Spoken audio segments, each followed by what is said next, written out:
Hey, what is up? Welcome to this episode of the Wantrepreneur to Entrepreneur podcast. As always, I'm your host, Brian Lofermento. And I'll tell you what, new year, new problems. We are entering an entirely new world that is going to and is presenting so many incredible possibilities. But with those possibilities comes some threats, some dangers, some considerations, some things we need to think about. And that's why today we've gone out and found an incredible entrepreneur who's bringing in very important solution. That's what I'm going to kick things off by saying. A very important solution to the planet that truly is addressing societal problems. This is someone who is actively part of the solution of things that we're all going to face this year and beyond. So let me tell you about today's guest. His name is Aman Ibrahim. Aman is a co-founder at DeepTrust, where he focuses on leveraging AI to help security teams defend against voice phishing, deepfakes, and social engineering attacks across voice and video communication channels. If you're thinking to yourself, I'm immune to that,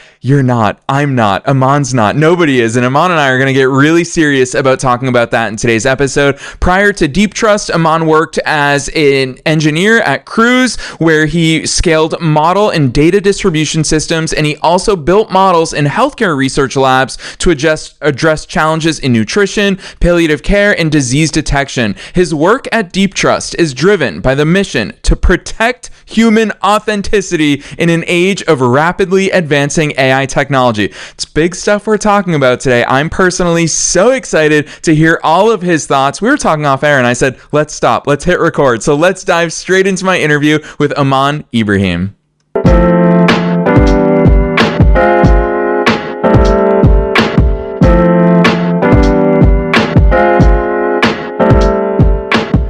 All right, Aman, it's so hard for me to not just jump straight into it with you. But first things first, welcome to the show. Thank you so much. I've never been welcomed so warmly. I for a second thought I was an audience member, and I was like excited to see who's coming on. I was like, oh wait, it's me. Never been introduced like that. I appreciate that a lot. I love that. No, honestly, I mean, I said it to you off the air. As a podcaster, this is important stuff for us. But then you and I obviously think about the world at large, far outside of just our industries, and it's big stuff we're talking about today. So before we get there, Aman, I'm gonna put you on the spot, and then we're jumping straight into the fun stuff. Who the heck is Aman? How did you even start doing all these things? Take us beyond the bio. Yeah, no, that's a great question. Of course, as you said, my name's Aman Ibrahim.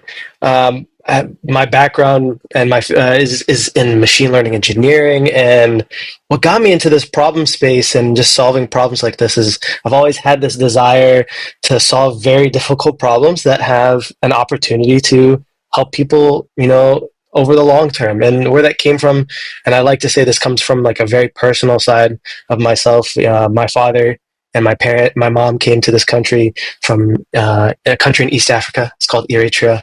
And my father was fortunate enough to come here to study computer science. He worked at like IBM and Cisco. So I was growing up, I was exposed to that. My mother, she's always been very community driven. So for me, it was just by its nature that I had that love to solve technical problems while also finding ways to serve people. It even began when I was like in kindergarten. My dad would contribute to the refugee community by building computers for them. And, when I was in kindergarten, 6, 7, 8 years old, I also built computers alongside with him to help people that way. And as you mentioned before, I spent some time in like health tech research, but even built in healthcare startups, started 2 other startups of my own, have over 40 different side projects that I built were like serving students, teachers, athletes, doctors, patients. And even when I joined Cruise, the very motivation to be a machine learning engineer there was, yes, solving the cutting edge of technology in that space was amazing. But then what is the returns that you get out of that when you solve that problem? You're not only talking about the opportunity to make transportation accessible to people, albeit the news that came out of Cruise recently, but like the ambition was making transportation as accessible to people, removing that concept of traffic as possible with self-driving cars. But then most importantly is the fact, besides any other like disease, right after it's always what perishes people the most is car accidents. And removing that, for me, if I could contribute to that just even a little bit, that was incredibly motivating. So when I finally, took myself into the industry, instead of working at like some FANG company, like I don't, obviously like the Facebook, Googles, and things like that, I was very much more driven to come to opportunity like that. So naturally, when the opportunity and problem space of DeepTrust arose, which we'll get into, it was just very natural into like who I am and why to solve that problem. Helping people trust their own eyes and ears again. So yeah, that's basically it. That's how I came into this space.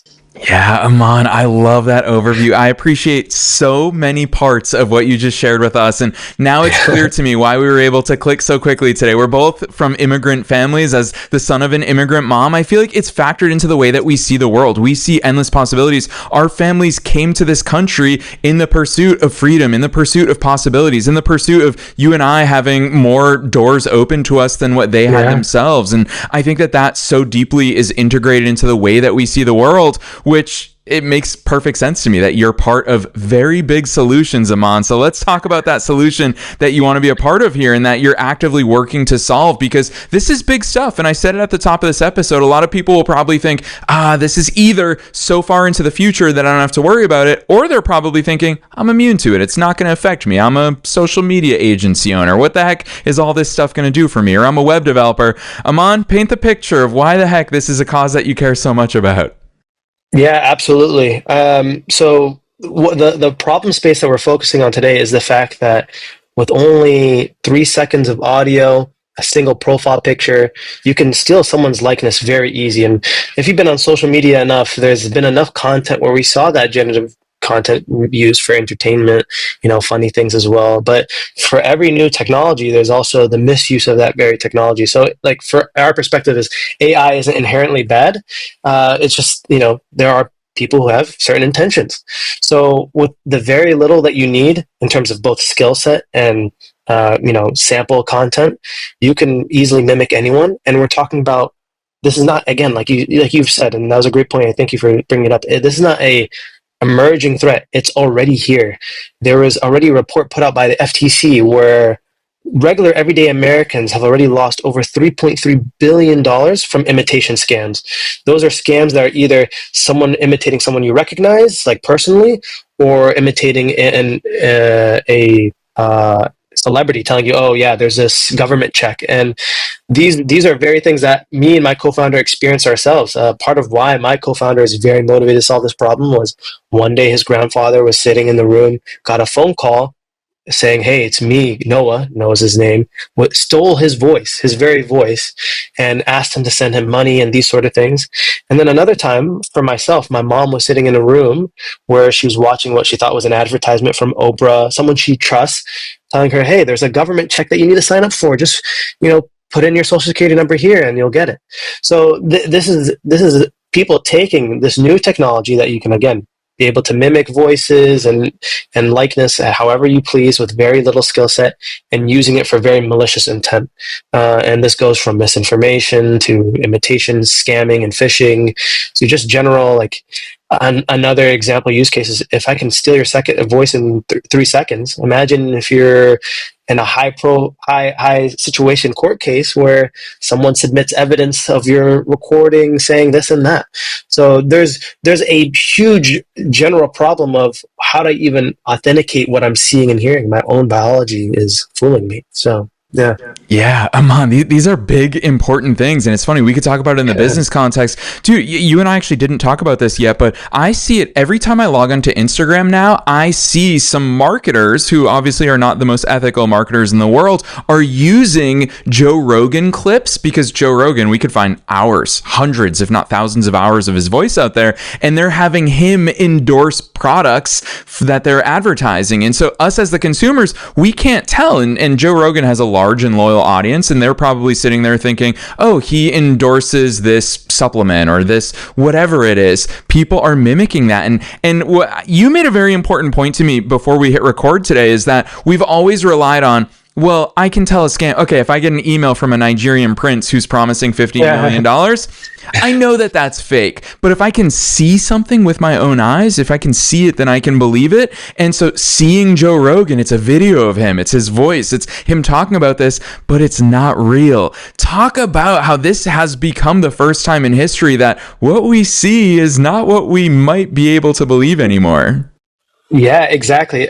This comes very down to the fact that trust is a very sensitive thing. when you say you have a Nigerian prince reaching out to you, you've never met this person. There's no context between you and them engaging with one another. So it takes a lot there's a huge barrier for, say, that Nigerian prince to get what he wants out of you. But when you bring familiarity into something, whether it's, your grandson or your mom or your dad or your sibling, or say a trusted figure, someone who you've taken their advice from before, whether it might be a Joe Rogan to your doctor or whatever it may be, you quickly lower your guard, and now anything can happen. And the sort of perspective that we put into place is the question. This is what I'll state. There's this concept called the liar's paradox, and for your viewers, take a moment to Google the liar's paradox. It's a concept in psychology where they have a strawman figure, and I'm paraphrasing here, but basically, anytime this person speaks, it's always a lie. It's just this made up figure in whatever history. And there's a moment that this liar says, "I am a liar," and that becomes a paradox in the sense, yes, they are a liar, but in that moment, they're telling the truth. So what we actually perceive the problem space actually to be is generative AI actually causes a liar's paradox in of itself, where if you see enough content, right, whether you're seeing or hearing something that looks and sound real, but then ends up being generated or fake, the question no longer becomes what is fake, but what is actually even real at that point. So that is essentially the problem that we're really looking at from this misuse of this technology. So yeah. Woof. I'm going to ask you a big, broad question then, and it's inevitably going to lead into us talking about DeepTrust and the work that you're doing. But how do we, in today's world, here we are in 2025, how the heck do we even begin to tell what's real and what's fake? Yeah, I mean, listen, at this stage, of course, it's very much a lot of theories, and nothing is truly proven until you actually literally execute upon it. But for us, our perspective is this: you should bring in concepts that are already recognizable, and let me take it to very basic forms of trust. I told you what lowers your guard when you find something that's familiar and you trust the source of it. And that's the concept that we're trying to bring into what we do today in the long term. How do you build essentially the trust layer for the internet? And I want to bring the ability for us to be able to put provenance into content. Where is something coming from? And if you can establish a standard that does that, like we already have done for end-to-end encryption and things like this is how you can eventually trust where things come from. And this is not a new concept whatsoever. When you for example receive an academic paper and someone hands it to you, you don't just say, "Oh yeah, trust it." You have references, and then those references have references, and then you eventually have essentially a chain of where that knowledge came from. And this is where we have, say, core and that sort of knowledge. Content has that demand for that sort of authenticity now. You need to have some sort of way to validate where something is coming from. And there's finally a demand to build that sort of standard. So at any point content is created, generated, or modified, our perspective is in the long term, we need to have some sort of standard set in place where you put a signature into the content that doesn't disturb the human experience of it, but then that very cryptographic, immutable key that's signed into the content that you can't edit, you can't remove, you can't manipulate, can not only tell you, hey, this came from this source, but it came from this chain of sources, and then it's up to you to decide whether you trust that chain of sources. A very easy example that I would love to see happen in the future is, let's say a video clip is produced and ends up on your Twitter feed. You can now look at it and you can say, okay, someone clipped this on their iPhone, or actually it starts from, say, a Sony movie that was produced, and that was signed by Sony. Someone, edited it on Photoshop, so then it got signed again individually, and then someone trimmed it on their iPhone, signed again, and then it finally ends up on your feed. So now you have a true source or true chain of where things came from, and then that's how you truly trust where things come. Now, until we achieve that standard, that's obviously a big, ambitious goal to, again, build what I'm saying is the trust layer for the internet. There are steps along the way, and we'll get into those details, and it's part of what we're building today as part of our product. We're not jumping straight into, obviously, the dream goal here, but in order to get to the dream goal, there is a journey, both a technical one and a one that's very focused on solving people's real current problems. So that's how we truly believe the golden rule or the golden path to solve this problem altogether. Yeah, I love how big you're thinking about this, Aman, because truth be told, it's people like you, it's innovators, it's pioneers who have that grand vision. It's the only way we're going to get there is first dream big, and then let's bring it back Yeah. to the actual actionable building blocks, which I love the work that you guys are doing at DeepTrust, because I just think about all of my businesses and businesses large and small across the entire United States, across the world. We're digital, more digital than ever before. Since the pandemic, Yeah. so many more people are working remotely. We live on Zoom, we live on Slack, we live on Google Meet, we live on Microsoft Teams. With that in mind, where have you identified what is that gap, the immediate and actionable gap that DeepTrust is plugging? Yeah, so you've already gotten the hint there. We've become a very much digital driven society where we don't have to do things, for example, in person. Like, believe it or not, those who are listening, I'm not in the same room as Brian. I'm probably a couple thousand miles away, and that's the very reality that we live in. We are post-COVID, where we've gotten established to this distributed and remote workforce, and then on top of that too, we're now post-Gen AI, where the very likeness of people can be manipulated, and you basically have like a man in the middle attack when you're trying to communicate to someone. You think you're speaking to Brian or you're speaking to Aman, but it's someone in the middle that's impersonating that very individual. And the problem we're focusing on today, just to get to what we're doing today, we're helping security teams at enterprises, especially that are like in the regulated and sensitive data space. We're helping those security teams protect their employees and organizations against social engineering, whether or not deepfakes are involved on the voice and video communication channel. So that's what we're doing today. And this came from like a year of just like sitting down, talking to people, truly understanding where are those problems today. We saw so many opportunities. Like we defined 30 different customer profiles, some of which included like intellectual property. So like in the IP space, people who make content and their entire revenue stream or their likeness is their business, their bread and butter. How do you protect their likeness in the wild? So someone like yourself, and obviously, we can talk about the Drakes and the Weekends, as we remember like a year and a half ago. And then there's even, again, I briefly mentioned it, there's the digital forensic space. You're in the court of law, the stakes are incredibly high. How do you actually understand that the evidence that you're putting in front of such an important decision is bona fide, it's genuine, or it's manipulated? And the list goes on, such as, again, misinformation, trust and safety. It's, again, the very core of like how we operate as a society. We, again, biologically are very dependent on our eyes and ears, but now as a society, we're very digitally dependent as well too. So there's so much of our foundations of our day-to-day life that's going to be shaken by this very thing.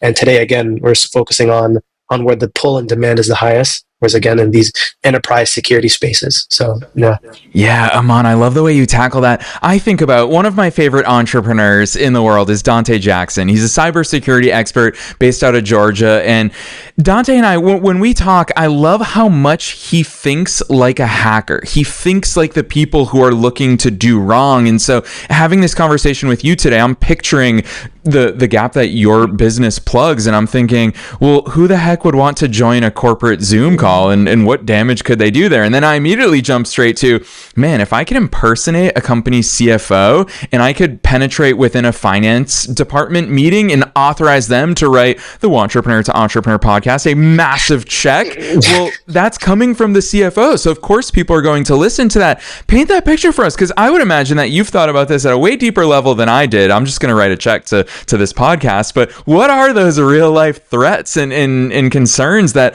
probably even enterprise level employees aren't even thinking about when they enter a Zoom meeting? Yeah, I don't even have to paint a picture. Those malicious Mozarts are already out there.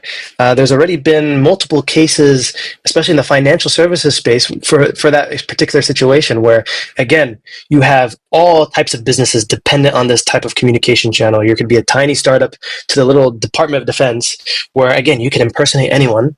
And obviously your first thought was like, hey, a CFO.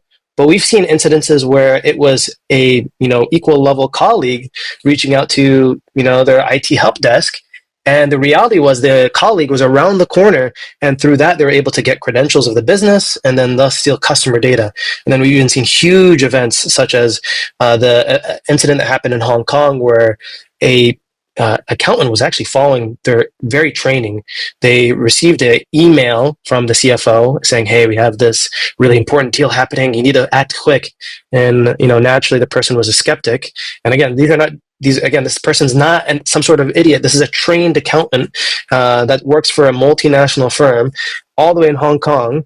And they're like, I'm going to follow my training, jump on a Zoom call first to, get this situated. They jumped on the call. They not only saw the CFO, but then they recognized and saw people from their immediate group in Hong Kong. And because of that, they're like, oh, clearly why would this be, made up or ingenuous? So they wired the money away, and that was a $25 million scam. So this is not even what could happen sort of situation. There's been multiple repeated attacks that we've already seen, both in the public domain and private, where we've gotten to learn those incidences by talking to chief security officers directly, CISOs. And this is just every single cybersecurity report that we see, they clearly not only see this as the fastest growing attack vector, but there is very much no reason for a malicious actor to not utilize this technology over the next year. And I almost want to say, in some ways, I say this sometimes, this is a perfect time to be a villain, in the sense that it's not even the fact that you can create individual, incredibly convincing attacks, but you can now automate it. You can have, say, a language model sitting behind it, responding to a person in real time. And, you can just send that call to 1,000 people. And you're talking about email phishing campaigns have like a 5% success rate. We've not only seen internally, success rates above 50 to 70%, but we've already seen reports of people not even using exact voice clones. They're using like a general voice and a ChatGPT language model behind it, and they were able to do bank transfer scams at like 50% success rate, and it only cost them about like 5 to 10 cents. So, I mean, if you're not a good person, why wouldn't you do this? And that's actually something and you briefly mentioned in your question, there's a cybersecurity CEO, you say he thinks like a malicious actor. And even what we do at DeepTrust, we've built this AI bot called Terif.ai. And what it does is an AI conversational bot. It speaks to you. It's very friendly. It's trying to be your friend. It's like, hey, how are you? What's your name? And then within 15 seconds, it not only memorizes things about you, but starts mimicking your style of speech. So I don't know if you're from the valley or from the south, you got particular twang to your voice. It'll start repeating that back to you. But then within 15 seconds, it not only does that, it has your entire voice and it's speaking back to you in your own voice. So we showcase that just to help people understand through the experience. Because it's one thing for me to be on a podcast or like in an interview or whatever to tell you, oh my God, the danger is here. It does this or that. It's another thing to literally experience it yourself within 10 to 15 seconds. So this is what we're talking about in terms of the threat landscape. It's not here maybe. It's already coming and growing. Whoa, Aman. First things first, I want to say I'm grateful that you are one of the good guys who's pioneering these innovations, because you can so effortlessly show us. And obviously, this is just the tip of the iceberg of your expertise here in a short podcast interview. And so I can only imagine the depths to which you are well versed in all of these things. And when I say all of these things, I want to call it out for listeners is that we're not talking hypotheticals in today's episode. Aman is coming with real life business examples, real life case studies, societal. This transcends business. And so we are here. If you tuned into this episode thinking, this is going to be a fun year ahead in AI, we're already to the point where these things are happening. Yeah. So Aman, I want to ask you this, because when you talk about DeepTrust, and even more than just you talking about DeepTrust, it's so clear to me that you have that long-term vision as well as the actionable short-term solution. I love is part of your messaging. It seems to me like you guys view DeepTrust as an agent, as someone who's on your side. I mean, when I saw your messaging, a security co-pilot for employees, it is someone, or in this case, something that is of service to the employees, to the organization that it's deployed in. Talk to us about that form factor and that delivery mechanism that you've built at DeepTrust to make it a reality for enterprises. Yeah, absolutely. The reason we want a co-pilot is, listen, every company that has a security team or an IT department, they enforce new processes and training upon you. And the reality is, if you're just say another engineer or salesperson or marketer, You just do them for the sake of doing them, if you even do them. And the reality is, it's the true risk for a business is the human risk, in the sense that, hey, listen, I'm a human being. I can't memorize it and remember every single piece and aspect of this particular guideline or this policy or that one. And when I engage into a risky situation with the business, I'm not going to naturally be as well equipped. So let people stay good with what they're good at, and empower them, and let them not have to be as worried about the security risks, and have a co-pilot that's there to assist you. So like our very product, it comes in the form factor today as like an agent that joins your calls, and eventually we can eventually move off of being like a physical presence in the call. But regardless, it's there to analyze what's being said, who's saying it, in the context of the business, and then if you need any assistance, it'll give you just-in-time training. So for example, it could be obviously like a malicious attacker where we have doubts in their identity. They might be pushing or adding urgency to their requests. We can then become a source, basically saying, hey, slow down a little bit. We have doubt in their identity.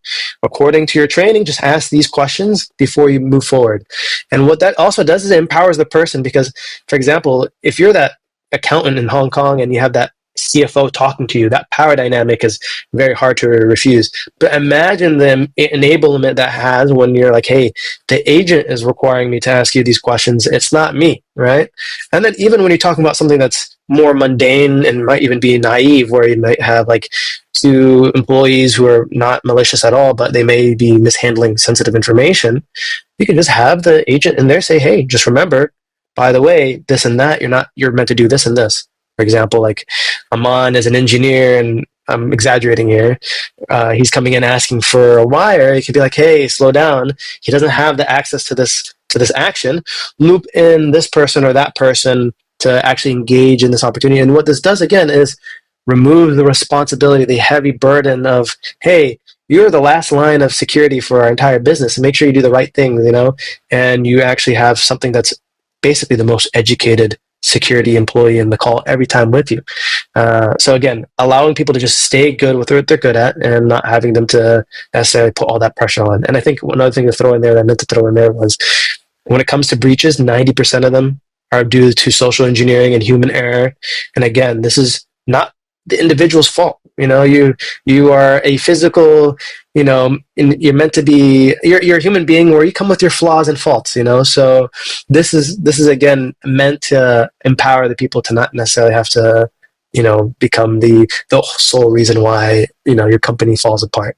So yeah, that's basically the value that we look to put. Yeah, I love that, Aman. I love the way you think about it. I love the way that you guys have built out DeepTrust. I love the way you articulate it. It's fascinating to me because here we're talking about some high-level tech stuff, and obviously you've been a large language model engineer. You've worked in so many different capacities within this field, but it's fascinating to me, and it's just a huge kudos to you and the entire team behind the scenes, is that you're also thinking about a company's internal controls. The fact that you're thinking about the hierarchy and how am I going to tell the CFO no? Let that onus fall on the technology that's supporting us. So I think it's absolutely brilliant, the work that you're doing. I want to put you on the spot here because you are so well versed in all of these things, and you're totally not prefaced here. So it's a bit of an unfair question, but I know that listeners will get a lot of benefit from this. And that is, what's some of your advice for entrepreneurs, or even maybe extrapolate just to societally, just to individuals these days? I'll share with you one of the more brilliant innovations I've seen is I saw a fellow entrepreneur who's a very public figure. He has a page on his website that says, "These are my only verified accounts." And he lists from his website, unless you get an email from this email address, it's not me. Unless you see someone on TikTok and Instagram and Facebook, unless it's these 3 profiles, it is not me. So I think that's a really low-tech solution there. What are some of your best pieces of advice and strategies that we can protect ourselves, whether it's low-tech or high-tech? Yeah. The first layer of defense, and maybe what I should actually say, the people who are the most exposed are the people who are least informed. They're not aware of this problem actually even existing. They're the ones who are the most exposed. So always, always, always, step one. Obviously, I wish I could say, hey, just buy a DeepTrust agent. No, step one is actually get yourself informed, understand the stakes that we're talking about. Be aware of the fact, hey, listen, I'm, as an average American, I'm likely to have already uploaded enough of my likeness onto the internet. So it's very possible someone can steal my likeness, and I should be aware of that. Now, two, what can you do? Obviously, the next step is, make sure the people around you are also informed, especially those who are close to you, your loved ones. And, they're not perfect solutions, but make sure you and your family have, private passcodes or secret phrases in case they're in a situation where it seems like someone's putting pressure and urgency and it sounds like someone I recognize, then you can at least have some sort of true proof point to be like, okay, listen, this is how I know who you are or not. And in fact, that's how a lot of these, there's a couple stories that have actually happened like this, where the CEO of Ferrari thought he was talking to someone else, or excuse me, another executive thought he was talking to the CEO of Ferrari. And the only reason why the person didn't fall for their asks was right towards the end of the call. The guy remembered, I recommended a book to the Ferrari CEO, and he proceeded to just ask him that personal question. So part of the safety that we have today is like making sure your personal relationships are aware. Like, don't be taken advantage of by having maybe these one-on-one passphrases or things like that. So it can help you in the moment, and then I think that's the main thing that you can really do today.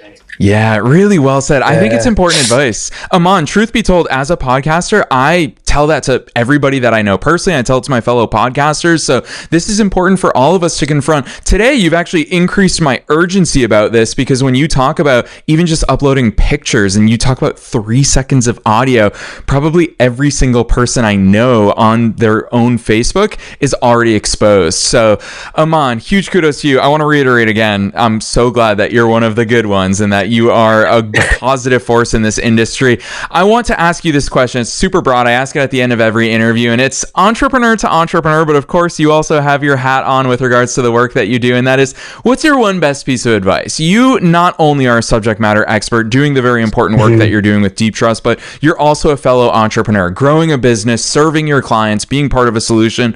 What's that one thing that you've picked up along the way that you want to share with our audience at all different stages of their business growth journey? Yeah, first I want to preface by saying, like, I'm not an expert. I'm always still learning. But for me personally, what I've found to be the driving force, or the driving thing that I keep in mind day to day, is make sure you're solving actual people's problems. And what I mean by that is, especially us engineering founders, we love to just build cool things. And I put myself in that situation enough times to know the pain.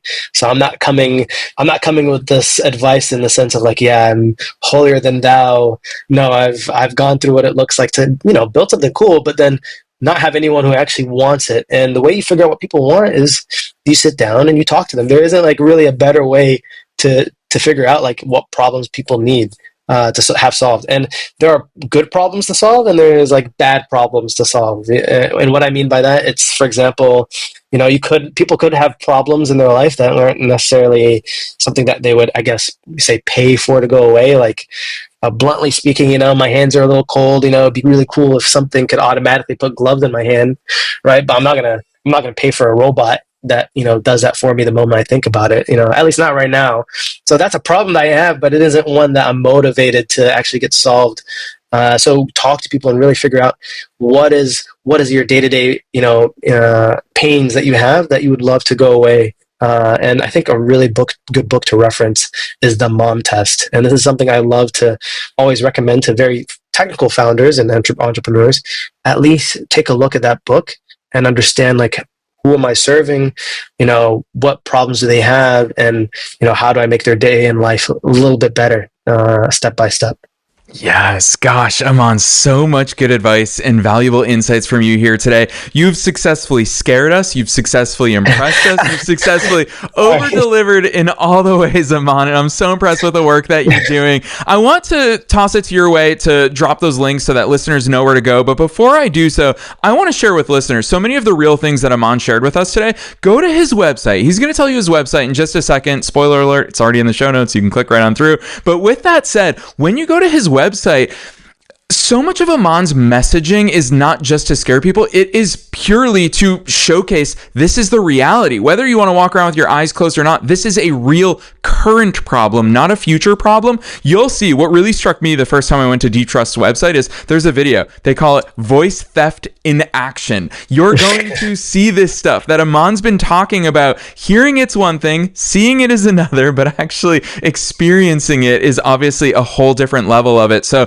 the brand that they're building behind the scenes at DeepTrust is right in line with the importance of the work that they're doing. So, Aman, that's just me tooting your horn a little bit, but man, take it from here. Drop those links on listeners. Where should they go from here? I think if there's one place you should go, just go to our website, deeptrust.ai, deeptrust.ai. And then from there, there's two things I'd check out. One, our blog. I know sometimes some of us might just want to watch content, but I'm telling you, my co-founder puts a lot of interesting information every single week on not only the problem space, but how you should go about, again, the way you solve this problem first is keeping yourself informed. And then if you want to try something a little cool and scary, Brian did mention the video. Click the video, check it out. But the website link is there. It's called Tariff.ai. And, just take 10 to 20 seconds to have a conversation with a AI bot that'll steal your voice. It could be fun, but it's at least it's very educational. It's definitely an educational experience. Voices are deleted once you're done using it, of course. And I guess you could have a conversation with yourself, technically. But yeah, that's what I would say. That's what I'd say. Aman, in over 1,000 episodes, it's the first time this has been the call to action. Hey, listeners, go get your voices stolen. But Aman, it fits in so perfectly, honestly, because there's no other way to experience it other than experiencing it. So listeners, all those links are down below in the show notes, no matter where it is that you're tuning into today's episode. Aman, I personally am so grateful for the work that you're doing, and also the fact that you came on here and you've shared so transparently and in a really important way. You've opened our eyes to the realities of current situation. We've got a fun and exciting year ahead of us, but with that comes a lot of responsibility to do things right and make sure that we're protected in all the ways. So Aman, on behalf of myself and all the listeners worldwide, thanks so much for coming on the show today. Absolutely. And can I say one thing as well, too? Thank you for having me, Brian. And also, thank you for the work you're doing. I'm going to come out of this episode and then recording feeling a little bit more energized, and being a founder and entrepreneur, you sometimes need as much of the energy you can get. And this was honestly a very enjoyable conversation. Thank you for the opportunity. Thanks, Aman.